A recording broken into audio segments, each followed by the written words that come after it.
She cheated at her sister's party and claimed it was an accident. Hey man, I hope you're doing all right.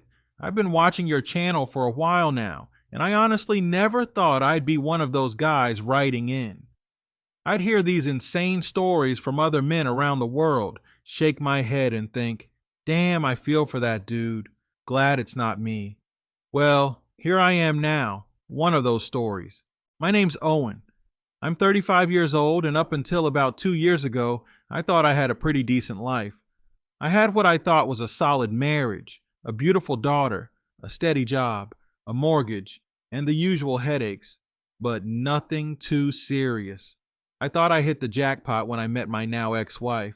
Man, was I wrong. Let me take you back to when we met. I met her at a bar through mutual friends.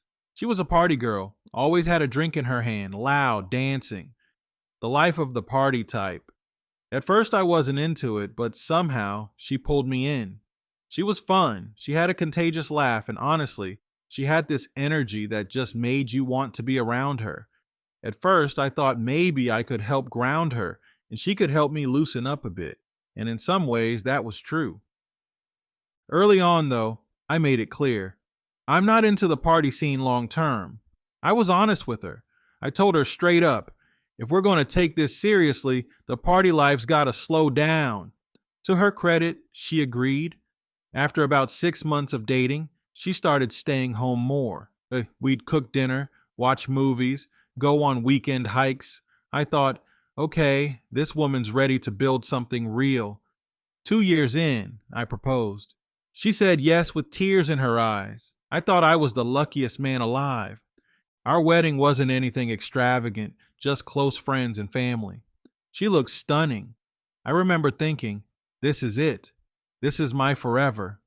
Everything felt right. 3 years into the marriage, we had a little girl. I thought she was mine.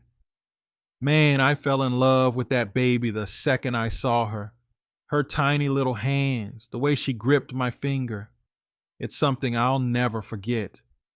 I named her after my late grandmother. I did all the things a father is supposed to do. Changed diapers, stayed up at night, sang lullabies, the whole 9 yards. I was all in. For the first few years, things were fine, but around year 7, I started to notice some cracks. Nothing dramatic at first, just little things. My wife would come home from work and immediately pour a glass of wine. Said she was stressed, tired. She'd say things like, I miss being able to have fun. I tried being understanding. I get it. Parenting is exhausting. But the way she said it made me feel like I was the one sucking the fun out of her life. Then came her sister's birthday party. Now, typically, we'd go to events together. That was kind of our thing. Not in a clingy way, but we genuinely enjoyed doing things as a pair. This time, though, we decided I'd stay home with our daughter. She said she wanted me to see what it was like solo parenting on a weekend night while she got a break. Fair enough, I thought. I even encouraged her to go and enjoy herself, but I had a weird gut feeling. You ever get that? That pit in your stomach where something just feels off? I remember watching her walk out the door in this tight dress and heels and thinking, she's gonna get wasted. I almost said something, but I didn't want to be controlling. I tried brushing it off. Big mistake. That night, around 11 p.m., I got a call from someone I never expected. My cousin's wife. She was at the party and sounded rattled. Owen, I don't know how to say this, but your wife is in one of the rooms, on her knees, with some guy she just met here. I froze. I said, what? You sure? Are you messing with me? She wasn't. She sent me a photo.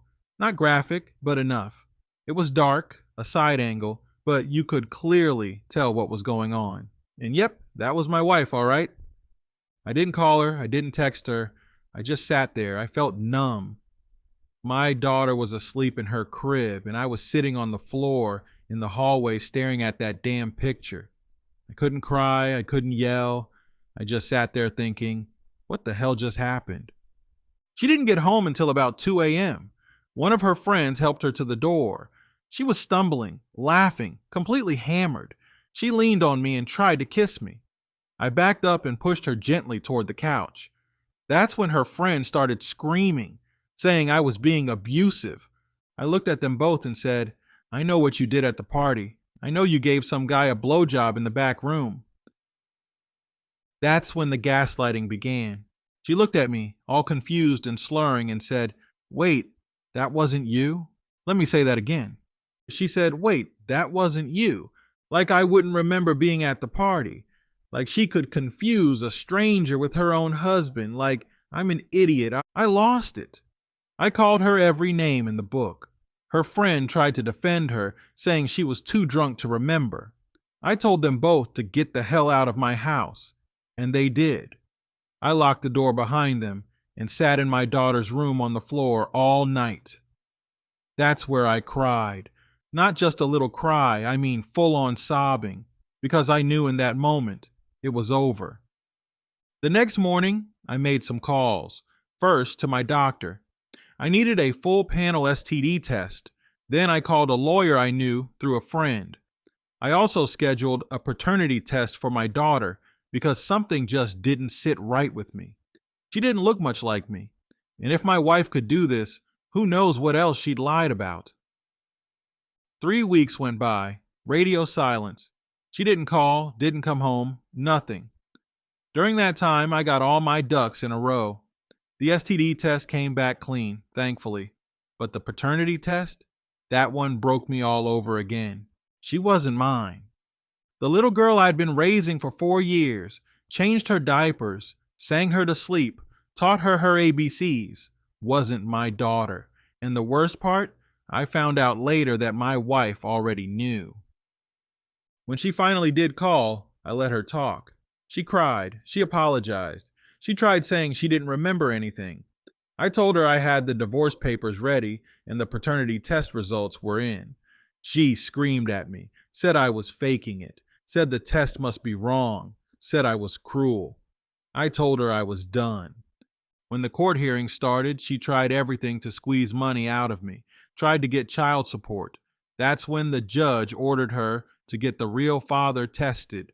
Turned out to be a guy who owned a local cell phone store where she worked briefly years ago. One of those friendly bosses she swore was just a nice guy. I wanted to throw up. Eventually, the divorce went through. She didn't get a dime from me, and she sure as hell didn't get custody of a child that wasn't mine. She eventually moved out of state, and I haven't heard from her since. But not a day goes by that I don't think of that little girl. I raised her. I loved her like she was my own. And losing her was the hardest part. To any men reading this, get a paternity test. I don't care how faithful your wife seems.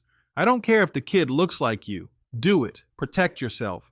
Because if I hadn't, I'd still be paying for a child that wasn't mine, emotionally and financially. You know, people always say women mature faster than men, but I swear, so many grown women today act like big damn children. No accountability, no impulse control, no understanding of consequences. You can't leave them unsupervised without something wild happening. And people will say that's misogynistic, but I lived it. All it took was one night, one party, one moment of fun, and my entire life was flipped upside down. I've moved on the best I can. Therapy helps. I keep busy. I've reconnected with family. I'm not dating. Still healing, honestly, but I'll be okay. And I'm sharing this not for pity, but to wake some other guy up before it's too late. Thanks for reading my story, man. Keep doing what you do. This channel is giving men a voice in a world that often silences us. Owen. Part 2. The Aftermath, Therapy, and Why Men Need Each Other. Hey, True Story, I'm back, man. I hope it's okay I'm sending this follow-up. I feel like what I shared last time about my ex-wife and the betrayal, the party, the paternity test, all of that, it needed to be told. But this part here, this is just as important.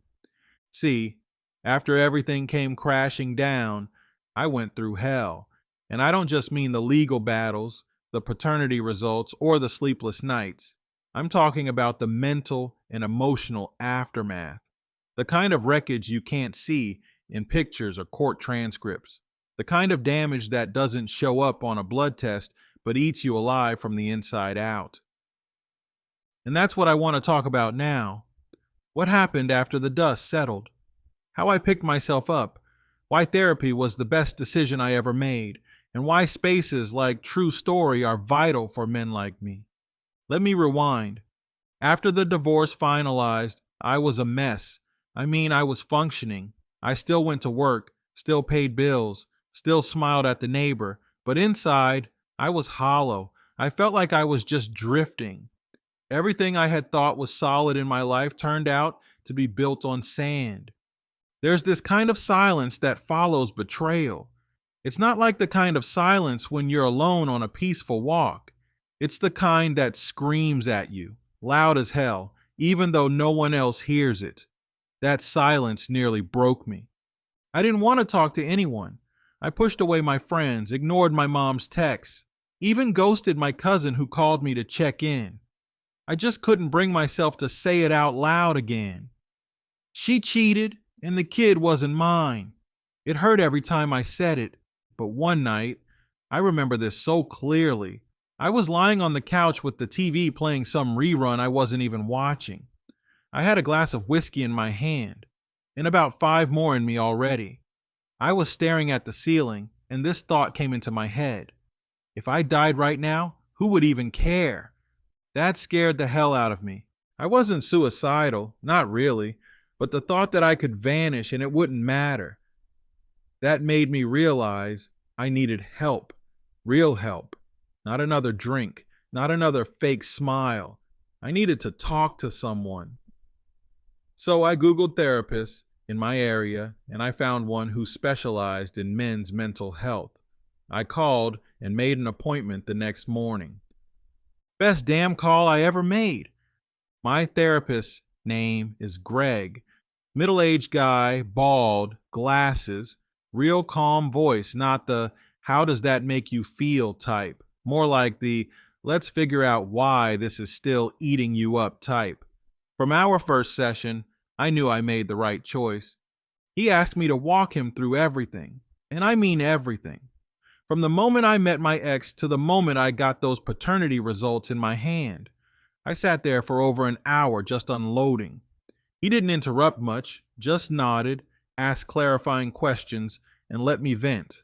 But after I finished, he leaned forward and said something I'll never forget.